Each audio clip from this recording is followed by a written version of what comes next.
A paz do Senhor Jesus, desejo que Deus te dê um dia muito abençoado.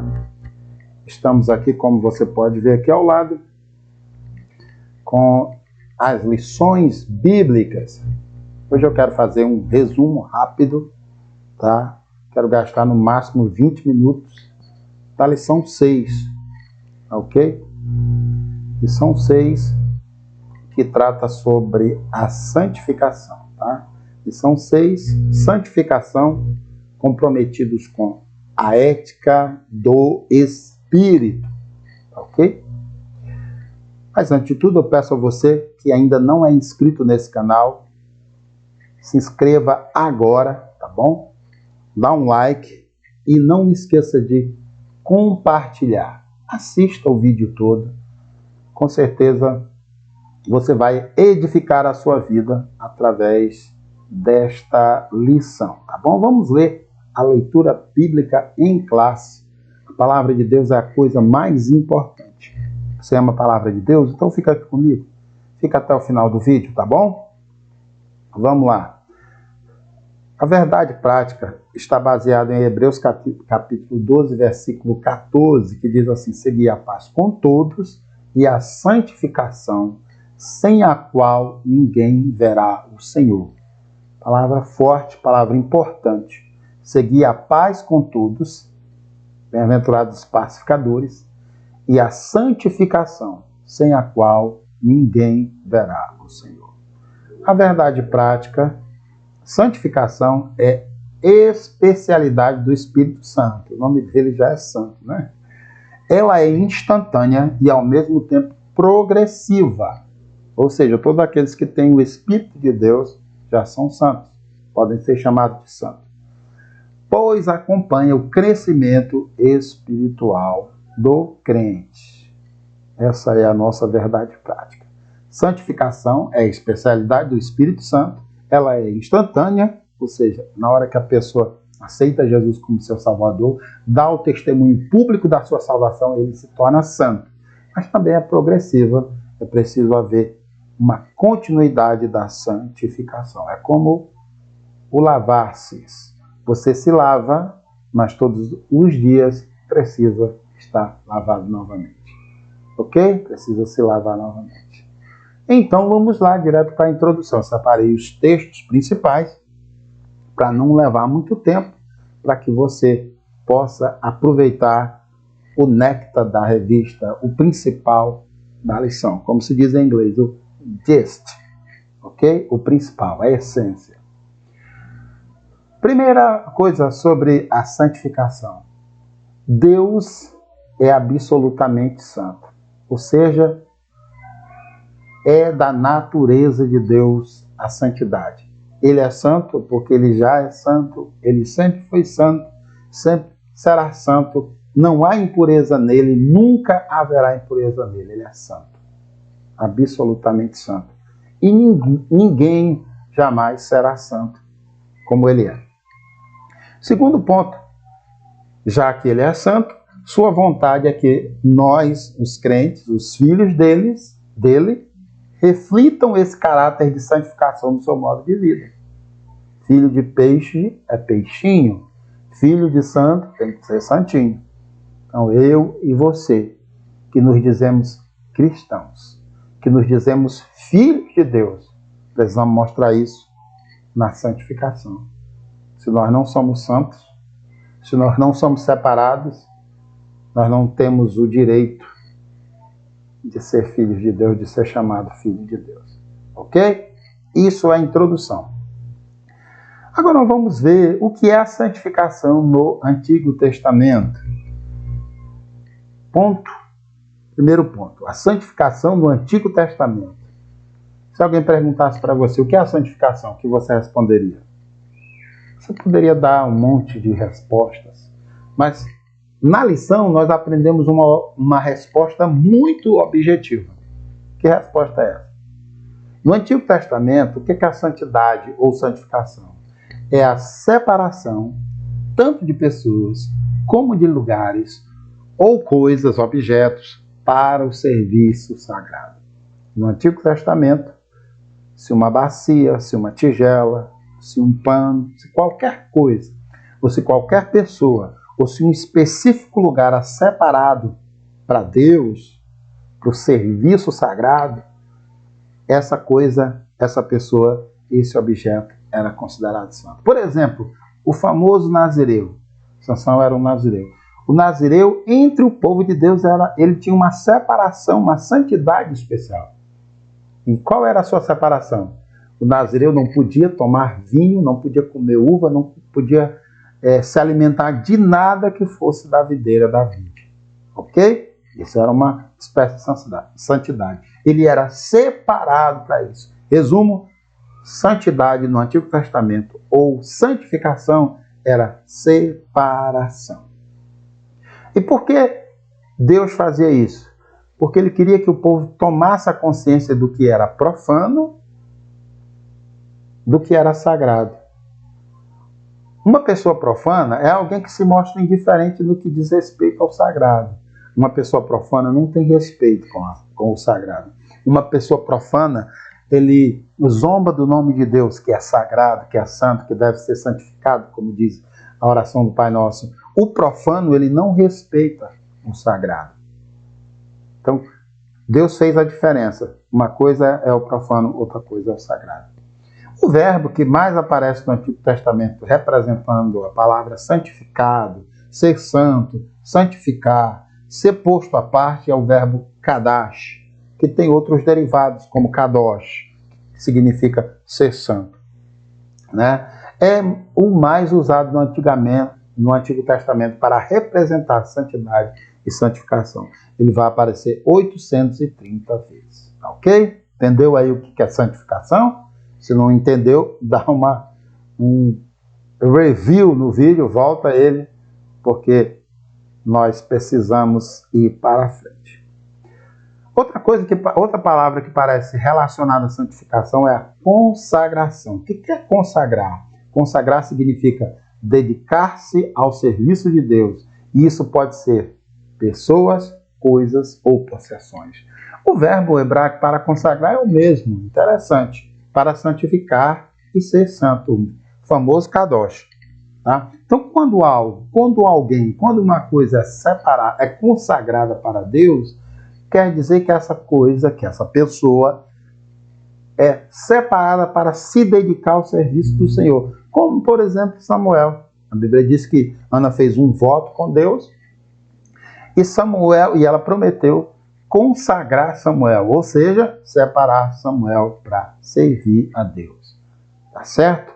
Outra palavra ligada à santidade, santificação no Velho Testamento é purificação. Uma coisa não pode ser separada para Deus, não pode ser santificada para Deus se não for purificada.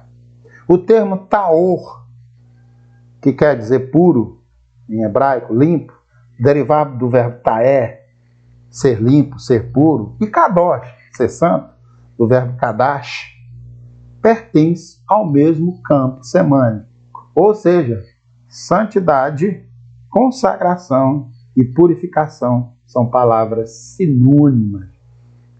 Se a pessoa não é pura, ela não pode ser santa.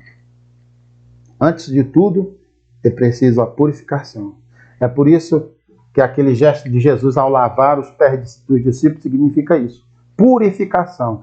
E ele disse para os seus discípulos, se ele não lavasse os pés deles, eles não poderiam pertencer a ele, porque ele era santo e precisava que seus discípulos fossem santos, e uma das coisas principais era a purificação. Interessante que no Antigo Testamento, uma coisa para ser consagrada, primeiro tinha que ser lavada, limpa, purificada. Se fosse um objeto que não resistisse ao fogo, ele tinha que ser lavado na água. Se fosse um objeto que suportava o fogo, como, por exemplo, o barro, um objeto de barro, um objeto de ouro, um objeto de prata, ele era purificado do mesmo jeito, só que no fogo.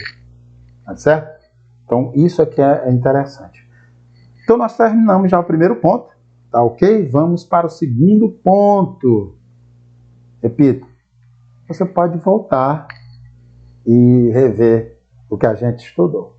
O bom da internet, dessas coisas que ficam gravadas, é isso.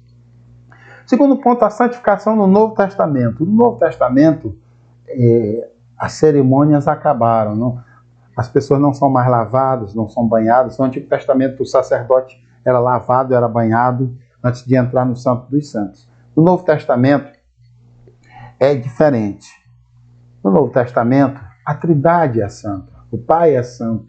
O Filho é santo. O Espírito Santo já diz, é santo. Então, quem pertence a Jesus, naturalmente, tem que ser santo. Qual a natureza da santificação no Novo Testamento? A santificação pode ocorrer de maneira instantânea. Isto quando o pecador recebe a salvação em Jesus Cristo pela fé. Ou seja, 1 Coríntios 1:30.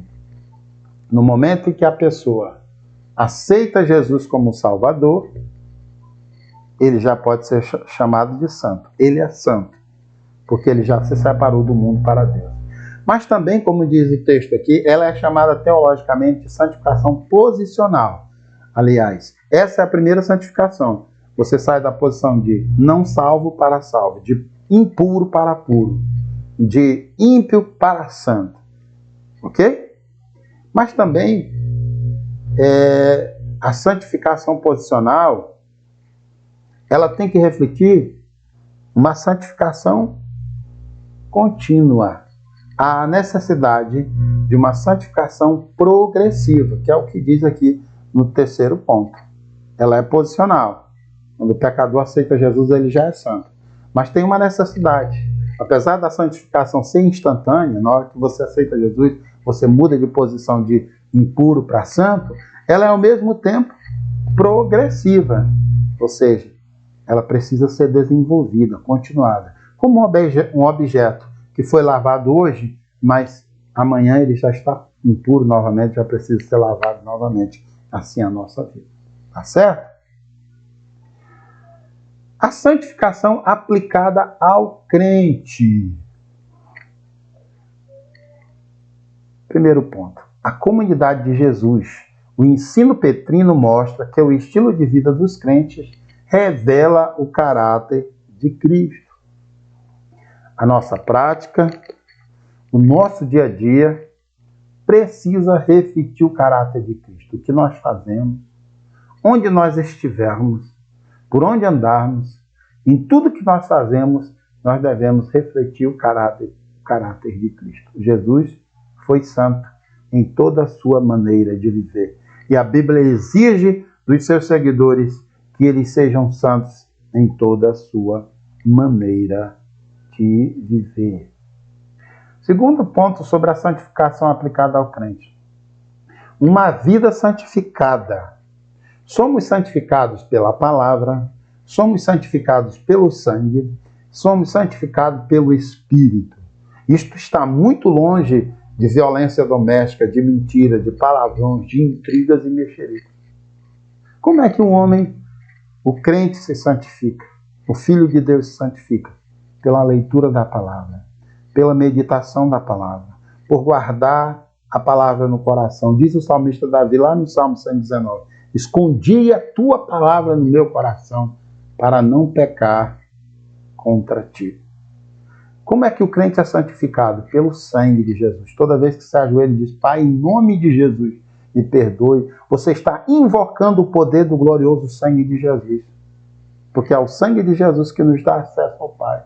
O sangue de Jesus Cristo nos purifica de todo pecado. Somos santificados pelo sangue de Jesus, diz a palavra. E o Espírito Santo nos santifica. Quanto mais intimidades com o Espírito Santo tivermos, quanto mais formos pessoas de oração, de leitura da palavra, nós seremos santos, porque seremos cheios do Espírito Santo. E estaremos cada vez mais longe de violência, de mentiras, de palavrões, de intrigas, de adultérios e de tantas outras coisas que nos afastam do reino de Deus. E a terceira coisa importante é a ética. O que a ética tem a ver com a santidade? É que a ética é o estudo da conduta. Santidade não é aparência. Santidade é conduta. Santidade não é falar. Santidade é ser. O que a ética estuda? Estuda A conduta, o termo vem da palavra ethos, que significa hábito, costume. A ética cristã é o estudo sistemático sobre os princípios e as práticas do que é certo e errado à luz das Escrituras Sagradas. Nós temos um código de ética cristã, a Bíblia. A Bíblia é o nosso código de ética. Nós somos filhos do reino de Deus. O reino de Deus não é um reino bagunçado, é um reino organizado. Um reino tem um rei, um soberano. O soberano é para ser obedecido e não questionado.